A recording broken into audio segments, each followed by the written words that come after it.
Yeah, so I went down to the range yesterday after work. Went home, picked up my bowl, dusted off the cobwebs, went down to the range, and the gang was there. Manny, Al, Darren, and Arlene, Ross, and Roland.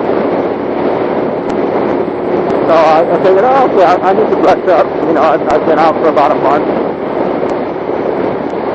Haven't fired my bow in a month. So, okay, I'll start off at the 10 and the 10-yard line and try to sight in. So Arlene was shooting at the 10-yard line. And she had put up these two little balloons. So I said, okay, I'll try to shoot your balloons. So I get up there and pop, 2 balloons, 2 arrows. So it looks like it's like riding a bike, you know, once you learn how to do it, then, you know, you never forget. Although I did take a little bit longer than usual to shoot, just to try and steady myself and make sure everything's lined up properly before I pull the trigger. But that's kind of nice. It's nice to know that you know, I haven't lost my ability to shoot. I was a little bit concerned there, especially since we went hunting this past weekend, and I didn't get to shoot my bow because we didn't see any pigs. But you know, the thought did run through my mind if a pig did come across my path. Boy, if I shot and missed the pig, I wouldn't hear the end of it. So it's nice to get some kind of confirmation or validation at the range. Of course, you know, shooting at the range and on a hunt is completely different. As Manny can attest to, you can shoot perfectly at the range, but you go out into the field, you get your adrenaline flowing, giant pig comes around, and you shoot him in the face. You know, that's just how it goes. And that sucks. But, you know, I think that's just part of the learning experience.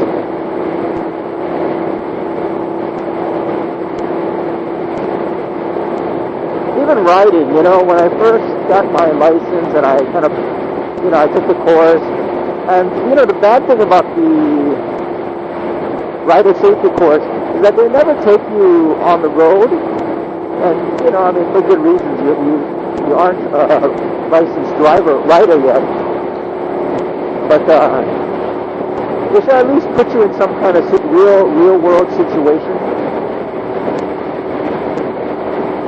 just to get to see, you know, if you can handle the bike. I mean, handling the bike, you know, in first and second gear in a parking lot, although that does require some skill, and you will start and end that way whenever you ride. You start and end in first gear. But the majority of the time, you're riding at full speed. You know, you're on the road. You're stopping, going. You know, there's traffic, there's cars. You got to change lanes. And it'd be nice if they had some kind of area where, you know, you're riding with other riders, and you have to like stop at a stop sign, or you have to change lanes with riders zooming by, or something, you know.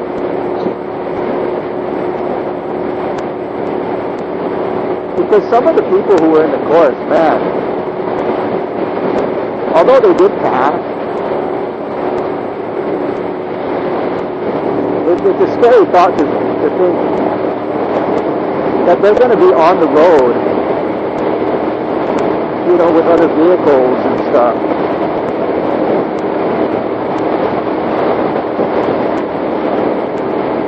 Well, but I mean, you know, I think the more you ride, the more experience you gain. So if you start off, riding around the block or something, you get more and more comfortable riding the bike, stopping, going. You jump on the freeway for a little bit and not rush hour traffic. You just jump on, like on the weekend. You ride around, you gain experience, and then I think that's how you become a seasoned rider. I mean, there's actually been a couple of times when I had to, I was coming into a turn on the freeway. It's not a sharp turn, it's just a turn on the freeway. But, I'm going like 60, 70 miles an hour. And there's like a stalled car in the turn, so I have to straighten up and reduce my speed, straighten up, and then I had to come to a complete stop because all the other cars were stopped.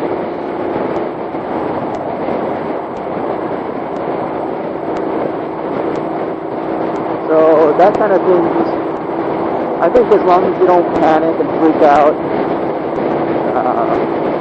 and with the knowledge that you gain from the safety course, I think it does help. But you really do need to ride. You really need to get the experience. And the only way to do that is to ride. So commuting every day I think has been really helpful for me as a rider. I haven't really experienced that many different situations yet because I'm in the zipper lane. You gotta love the zipper lane. Anyway, but riding home there's traffic too, so I'm in the traffic and riding home. So one of the key things I think to riding in traffic is really just to keep your distance. Create a lot of space. And then I think it's pretty safe. And though I've had cars cut me off and just change into my lane. Sometimes like when I'm like on the side. For the most part, most drivers are pretty aware, especially because I consciously try to position myself where they can see me. So I rarely ride just on the side of somebody. I think the other thing too, this SV has kind of a nice sound to it. It's not like obnoxiously loud, but it's not, it doesn't have that kind of high-pitched squeal of an inline. So it's kind of got like a putt-putting sound. I think people can hear it.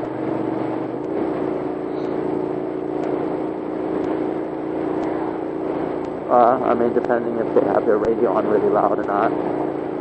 But I haven't had any really close calls. I've been really lucky. Knock on wood.